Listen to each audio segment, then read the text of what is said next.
నీలాంటి యువకులు రాజకీయాల్లోకి వస్తే మాలాంటి సామాన్యులకు ఎంత మేలు జరుగుతుందో చూపించావు బాబు. బాబు, వరదల పాలైన మా బ్రతుకులకింత నేణ్ణిచ్చాం.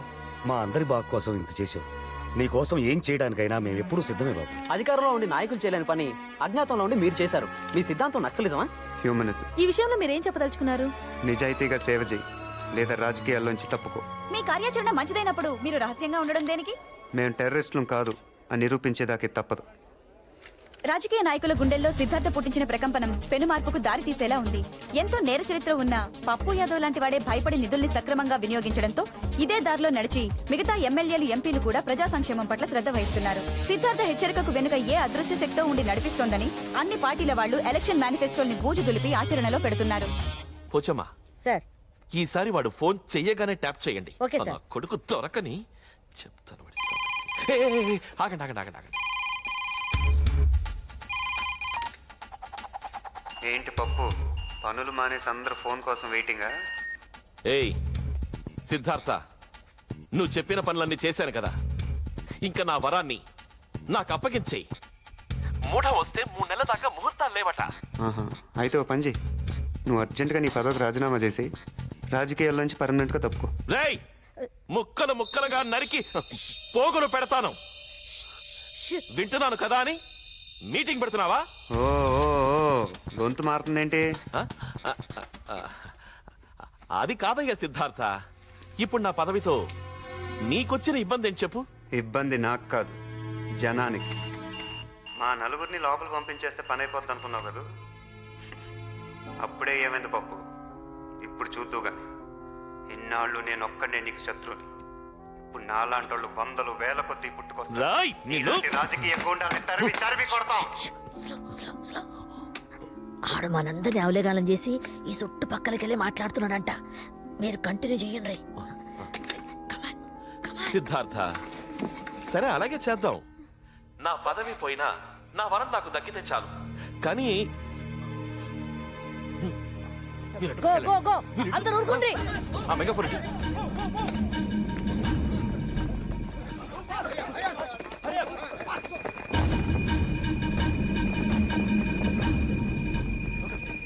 రేయ్ సిద్ధార్థ, లొంగిపో.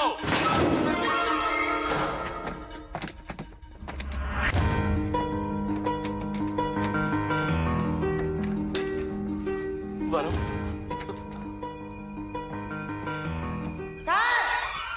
ఇక్కడ చూడండి. వీడు ఏకంగా పోలీస్ హెడ్ క్వార్టర్స్ కి బొక్క పెట్టాడు. ఇంతకంటే అవమానం ఉందా?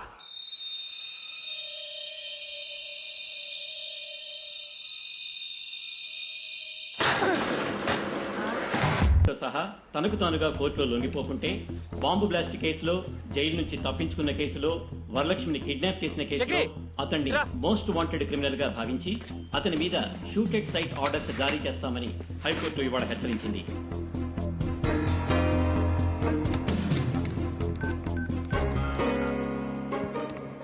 చెప్పరా. 48 గంటల లోపల లొంగిపోతే కనిపిస్తే కాల్చేమని హైకోర్టు ఆర్డర్స్ పాస్ చేసింది. ఆ బాంబ్ బ్లాస్ట్ గురించి వివరాలు తెలుసుకున్నారా? నానిగాని అడ్డం పెట్టుకున్న పప్పు యాదవ్ గాడే మనల్ని కేసు వెరికించాడు. ఆ టైంలో వాడు వేరే కేసు మీద జైల్లో ఉన్నట్టు ఆధారాలు చూపించాడని రిమాండ్లో ఉన్న మన ఫ్రెండ్స్ చెప్పారు. రే, ఆ మొండి నానిగాడు నేను చంపడానికే బయటకు వచ్చానంట్రా. నువ్వు జాగ్రత్త. ఆడి సంగతి నేను చూసుకుంటా గానీ మనాలందరిని అలర్ట్ చెయ్యి. సరే. కోర్టు నాకు 48 గంటలు గడువు ఇచ్చింది. నేను నీకు 24 గంటలు గడువు ఇస్తున్నాను. మర్యాదగా నువ్వు చేసిన నేరం కోర్టులో ఒప్పుకోవాలి. నేరమా? నేను చేశానా? నువ్వు చేసిన నేరాలు ఏదో పెద్ద లెక్క కాదనుకో. టెర్రరిస్టులుగా మా మీద మోపిన నేరాన్ని నువ్వు మర్యాదగా కోర్టులో ఒప్పుకోవాలి. నేనే మిమ్మల్ని ఇరికించానని చెప్పడానికి సాక్ష్యం ఏముందిరా? ఆ ఒంటి చేతి మొండి నానిగాడు నీ పక్కనే ఉండుంటాడే, వాడే సాక్ష్యం. రే మొండి, మర్యాదగా నిజం ఒప్పుకో, లేకపోతే ఒకసారి చెయ్యి పోగొట్టుకున్నావు, ఈసారి అన్ని సామాన్లు పోగొట్టుకుంటావు. రే పప్పు, వరలక్ష్మి ఒట్టిగా నా దగ్గరకు వచ్చింది, కానీ నీ దగ్గరకు మాత్రం ఒట్టిగా రాదు.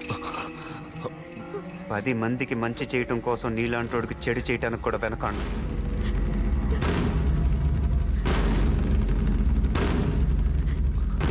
బాబా, హలో. ఇంకా నేను ఆగలేను. ఆడి తల తీసుకొస్తా. రే ఆగరా. వాడు మనకి దొరకడం సంగతి అలా ఉంచు. నువ్వు గనక వాడికి దొరికిపోతే మొత్తానికే ప్రమాదం. వద్దు బావా, నేను జైలు నుంచి వచ్చింది నీ కళ్ళలో భయం చూడ్డానికి కాదు, ఆనందం చూడ్డానికి. నేను వెళ్తాను. రే అన్నా బావ జాగ్రత్త. అలాగే నువ్వు జాగ్రత్త. ఇందాక ఫోన్లో పప్పుతో ఏమన్నావు? మర్యాదగా కోర్టులో లొంగిపోమన్నాను. తర్వాత ఇంకేమన్నాను? అంతే కదా. లేదు లేదు, తర్వాత ఓహో, అదే నీ సరదా. ఒప్పుకోపోతే వరలక్ష్మి ఒట్టిగా రాదన్నాను. అంటే 6వ క్లాస్ పాస్ అయ్యావు, ఆ మాత్రం తెలీదా? ఇదే మాట 6వ క్లాస్ పాస్ అయ్యా, ఇది వరకు ఎప్పుడూ అన్నావు.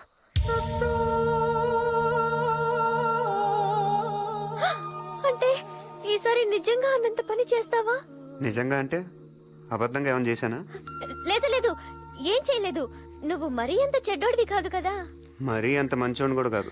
అంటే అంటే 10 మంది మంచి కోసం మంచోడిని కాదనిపించుకోవటానికి కూడా వెనకాను. కొంచెం కన్ఫ్యూషన్గా ఉంది, అర్థమయ్యేలా చెప్తావా? ఇప్పుడు నన్నేం చేస్తావు? నువ్వు అనుకున్న పనే చేస్తాను, దానికోసమే చూస్తున్నా.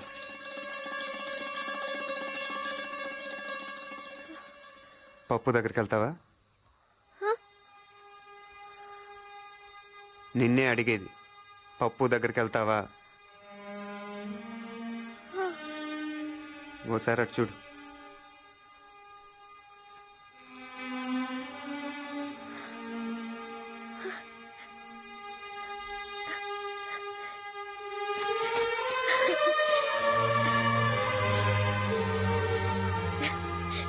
నాకు ముందు నుంచి అనుమానంగానే ఉంది నువ్వు మంచోడివేనని. నన్ను కూడా ఏం చేయకుండానే వదిలేస్తున్నావు.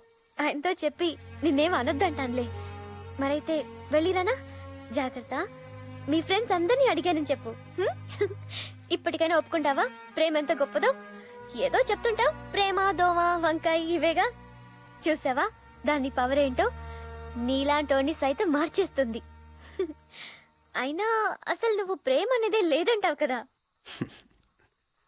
ఒప్పుకుంటున్నాను వరలక్ష్మి, ప్రేమ అనేది ఉంది, మరెక్కడో లేదు, ఇక్కడే నిలువెత్తు రూపంలో నీలోనే కనిపిస్తుంది.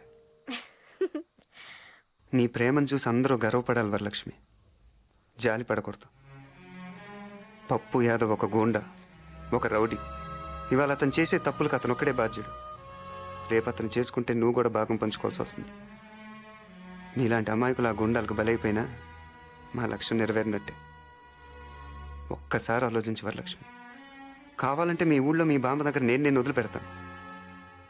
గోదావరి దాటొచ్చిందండి, గోదావరి అంత లోతుగా ఆలోచించు.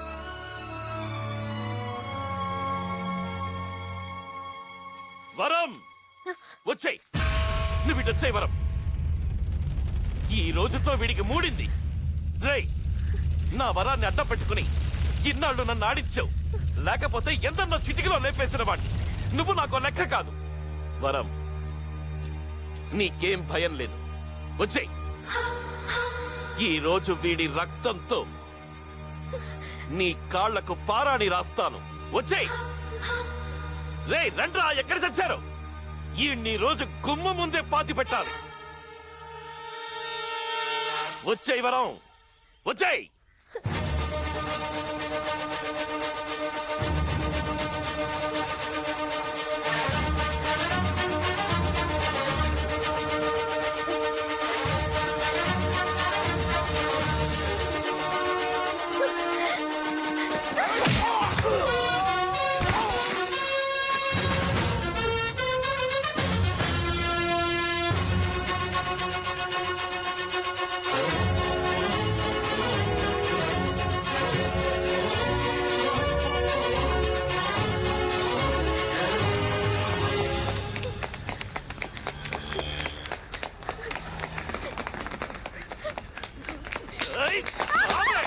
ఎక్కడికి పోతావు?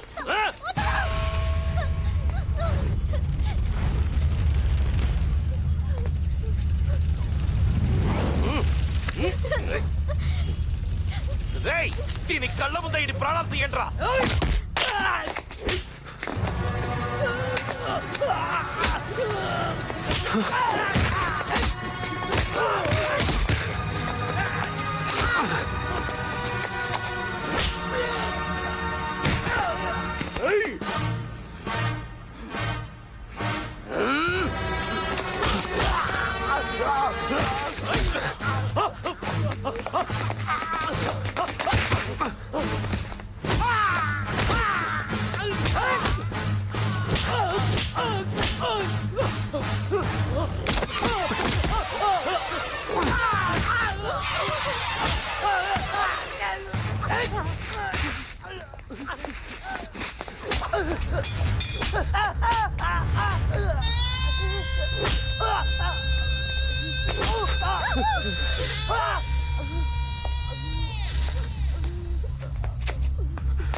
ఏయ్, వద్దు.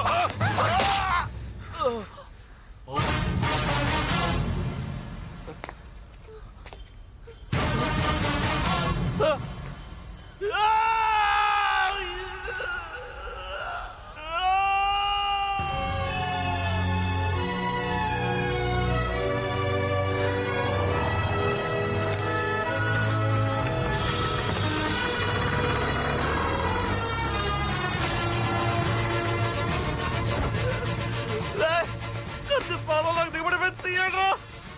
ఏయ్, కత్తి రోడ్లోకి దిగబడిపోయింది, లాగండ్రా. లాగండ్రా. తీరా.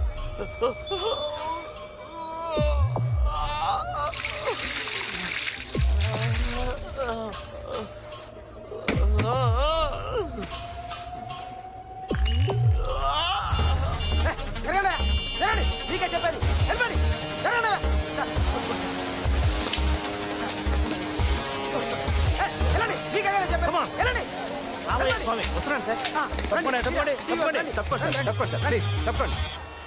హలో ప్రతిమ ప్రతిమ ప్రతిమ వినిపిస్తుందా నీకు? లైవ్ టెలికాస్ట్ అంతా రెడీయేనా? ప్రేక్షకులకు విజ్ఞప్తి, వరంగల్ పట్టణంలో హోంమంత్రి పప్పు యాదవ్ గారి కారులో కత్తి గుచ్చుకున్న సంఘటన ఇక్కడ సంచలనం సృష్టిస్తోంది. ఆ దృశ్యాలను మనం ఇప్పుడు ప్రత్యక్షంగా వీక్షిద్దాం. నమస్కారం మినిస్టర్ గారు. ఏయ్, ప్రత్యక్ష ప్రసారమా? అవును సార్. ఇదేమన్నా ఫ్లైఓవర్ ఓపెనింగ్? ఎందుకు లైవ్ కవరేజ్? సరేవారు సార్, మీరు ఇప్పుడు ఆ దృశ్యాలు మనం ప్రత్యక్షంగా చూడబోతున్నాం. ప్రతిమ హోమ్ మినిస్టర్ గారి కారులో కత్తి గుచ్చుకోవడం వల్ల ఈ ప్రాంతం అంతా కూడా రక్తంతో తడిచిపోయింది. ఇప్పుడు హోమ్ మినిస్టర్ ఇచ్చుకున్న కత్తిని మనం స్పష్టంగా చూద్దాం. కెమెరా కత్తి మీద పెట్టవయ్యా. ఇది మోకాలయ్య స్వామి. హోమ్ మినిస్టర్ గారు ఆర్తనాదం, హోమ్ మినిస్టర్ గారు ఆర్తనాదం చేస్తున్నారు, బాధతో విలవెల్లాడిపోతున్నారు. ఇప్పుడు ఈ సంఘటన మీద ప్రజా స్పందన ఏమిటో మనం తెలుసుకుందాం. రాష్ట్రంలో లా అండ్ ఆర్డర్ పరిస్థితి ఎలా ఉందో మంత్రి గారి కాలు చూస్తేనే తెలుస్తుంది. కలియుగంలో ధర్మం ఒంటి పాద మీద నడుస్తుందని చెప్తారు, కానీ ఇక్కడ పరిస్థితి చూస్తుంటే నిజంగా ఒంటి కాలు మీద నడుస్తున్నట్టుంది. సిద్ధార్థ అమ్మాయిని తీసుకొని పారిపోతున్నాడండి. అప్పుడు అటో 10 మంది ఇటో 10 మంది రౌడీ వ్యధలు వచ్చారండి. ఇంకేముందండి, బాగా కుమ్మి పడేశాడండి. మరి ఈయన రౌడీయే కదండి. మంత్రి గారు ఫేస్ క్లోజ్, ఫేస్ క్లోజ్. ఆ అమ్మాయిని తీసుకొని ఈయన పారిపోతున్నాడండి. అప్పుడు ఆయన ఊరుకుంటాడా, ఒక కత్తి అందుకొని కసిక్కన పాదంలో దిగేశాడండి. కాలు క్లోజ్ పెట్టు. నిజంగా కత్తిల పాదంలో దిగటం లైఫ్ లో ఫస్ట్ టైం చూస్తున్నానండి. ఇది నా అదృష్టంగా భావిస్తున్నాను. ఇతను క్లోజ్ పెట్టు, ఇతను క్లోజ్ పెట్టు. అంబులెన్స్ లో వైద్య బృందం వస్తున్నది. వారు ఇప్పుడు మంత్రి గారిని పరీక్ష చేసి మంత్రి గారి కాల్లో గుచ్చుకున్న కత్తి తీసేస్తారో కాలే తీసేస్తారో బ్రేక్ తర్వాత. తప్పకుండా తప్పకండి, డాక్టర్లు కొంచెం చోటు ఇవ్వండి. తప్పకండి.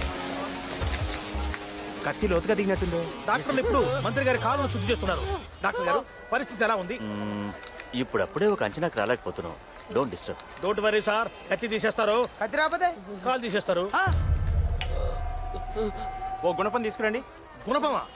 ఓహో, ఇప్పుడు గుణపం తీసుకొని మంత్రి గారు సిద్ధార్థ మీద పగ తీర్చుకోవడం కోసం బయలుదేరబోతున్నారు. అది పగ తీర్చుకోవడానికి కాదండి, మట్టితో సహా కాలు తీయడానికి. ఓహో, ప్రతిమ ఇక్కడ ఒక చారిత్రాత్మక సంఘటన చోటు చేసుకోబోతున్నది. ఇప్పటి వరకు మనకు వరంగల్ అంటే కేవలం కాకతీయులు మాత్రమే గుర్తొచ్చేవారు, కానీ ఇక నుంచి గోన గన్నారెడ్డి వారసుడైనటువంటి సిద్ధార్థతో పాటుగా ఇప్పుడు మొత్తం మట్టి గడ్డతో పాటు ప్రకటించబడబోతున్నటువంటి హోంమంత్రి పప్పు యాదవ్ గారి కాలు కూడా చరిత్రలో చోటు చేసుకోబోతున్నది. ఈ కాలే కాలు, ఈ అదృష్టమే అదృష్టం. ఇదంతా కళ్ళారా చూస్తున్నటువంటి మనం కూడా అదృష్టవంతులమే. కత్తి తీసేస్తే కాలు చరిత్రలో ఉంటుంది, కాలు తీసేస్తే కత్తి చరిత్రలో చోటు చేసుకుంటుంది. కత్తో కాలో కాసేపట్లో హాస్పిటల్లో చేరబోతుంది. అప్పటి వరకు చిన్న బ్రేక్. ఎంత పని అయిపోయింది బావా. నీ కళ్ళలో ఆనందం నింపుదామనుకుంటే నీ కాళ్ళు కత్తి దింపుతాడా? ఇప్పుడు నేను చూపిస్తా ఆడికి మొండినానంటే ఏంటో అని. బాంబులతో ఆడు బద్దలు బద్దలు. మీ ఊరు వెళ్ళడానికి అన్ని ఏర్పాట్లు చేసింది.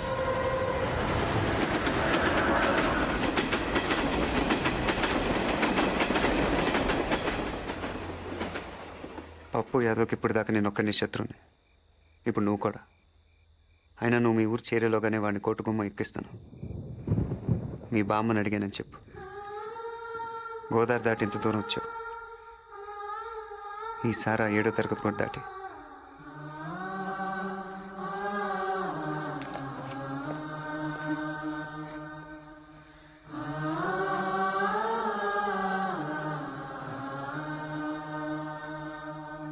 అయితే హాస్పిటల్లో మన మెడికల్ అందరినీ అలర్ట్ చేయండి. కాల్ పరిస్థితి ఏంట్రా? మొన్న నీకు ఎక్కడున్నాడో తెలిసింది. పదండి. ఇంకా లాభం లేదు. పదవి పోయినా సరే మన విశ్వరూపాన్ని చూపించాల్సిందే. రేయ్, బామ్మరిది మొండినాని గాని పిలవంట్రా. పిలవకుండానే వచ్చింది సార్. ఏడి ఎక్కడ? రే బామర్ది, కింద ఫ్లోర్ లోనే ఉన్నాడు, సేమ్ రూమ్ లో. ఆ సిద్ధార్థం చంపనికే తయారు చేసిన బాంబు ఆన్ చేతిలోనే పేలింది. అంతేకాదు, సిద్ధార్థ కేసు చూస్తున్న సిబిఐకి దొరికిపోయిండు. రేపు సిద్ధార్థ కోర్టులో లొంగిపోతుండని పీపీ ఫోన్ చేసిండు. అంటే ఆ మొండినాన్ని సిబిఐకి అప్రూవర్ గా మారి ఉన్నదంతా చెప్పేస్తారా? చచ్చా, వాడు అలా చెయ్యడ్రా. సృహలోకి వచ్చాక చస్తానని భయపడి ఒకవేళ సిబిఐకు నిజం చెప్తే ఇప్పుడు ఆసుపత్రిలో ఉన్న మీరు రేపు చెర్లాపల్లి జైల్లో ఉంటారు. అంతా మన కంట్రోల్లో ఉంది. డాక్టర్లు మెడికోలు మనోళ్ళే కదా. మార్చరీ ఎక్కడ? మార్చరీ ఎందుకు? వాడు ఇంకా చావలేదుగా. మార్చరీ ఎక్కడ? అటువైపు ఉంది.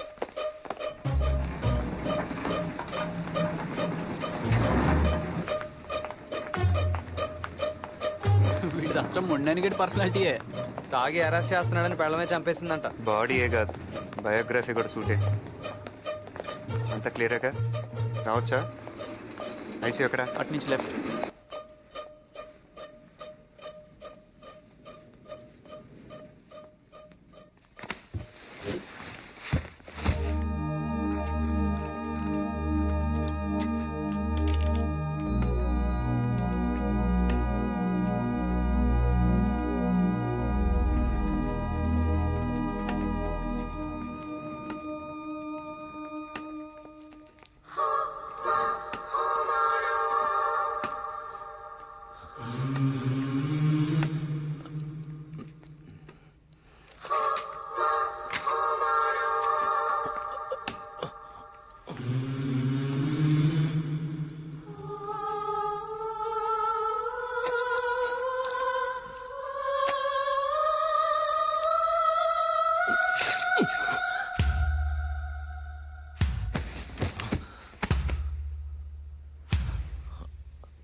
నీ బావ కళ్ళలో ఆనందం చూడాలనుకున్నావు.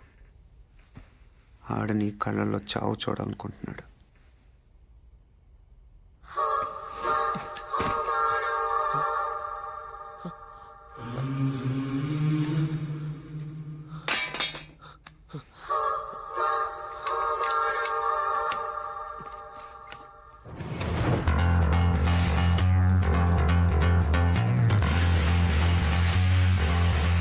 రండి, చూడండి. వాడు మొండినాని కాదు, ఎవరిదో శవాన్ని పెట్టారు.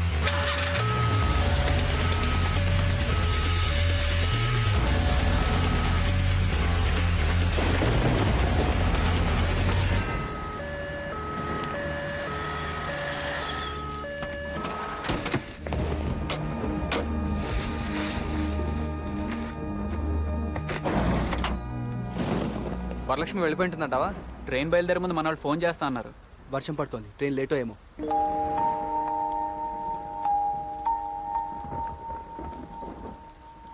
ఈడిలాగే ఉంటాడుగా.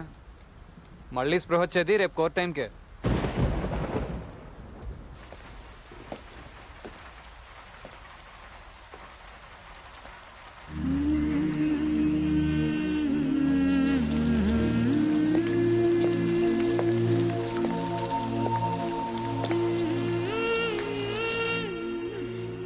లేదు దోమ లేదు, ఒట్టి వంకాయ.